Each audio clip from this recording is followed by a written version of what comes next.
మామూలుగా మునగాకు వాడినా, మునగాకు పొడి చేసి వాడినా పాలు త్రాగాల్సిన అవసరం లేకుండా శరీరానికి కాల్షియం బాగా అందుతుంది కాబట్టి ఎముకలు గొల్లబారటం కానీ, ఎముకలు విరగటం కానీ, ఆస్టియోపోరోసిస్ లాంటి సమస్యలు రాకుండా రక్షించడానికి చాలా బాగా ఉపయోగపడుతుంది. అంటే అందరికీ ఈ 2 లాభాలే ప్రధానంగా తెలుసు ఇన్నాళ్ళు నేను చెప్పటం వల్ల. ఇంకా ముఖ్యంగా చూస్తే ఇందులో ఐరన్ ఎక్కువ ఉండటం వల్ల రక్తం తయారీకి కూడా మునగాకు చాలా బాగా పనికొస్తుంది. పూర్వం రోజుల్లో ప్రతి దొడ్లోనూ మొలక చెట్టు ఉండేది. ఆ కాడల్ని ఉల్లిపాయలు వేసి ఒకరోజు కూరగా వండేవారు. ఏ కూర లేనప్పుడు మునగాకు దూసేసి అంత పప్పు వేసేసి ఆకుకూర వండేసేవారు, మునగాకు ఫ్రై చేసేవారు.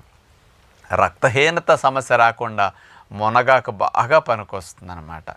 ఇక సైంటిఫిక్గా తీసుకుంటే ఇతర లాభాలు ఏమున్నాయని, మునగాకులో క్వర్సెటిన్ అనే కెమికల్ ఉంది.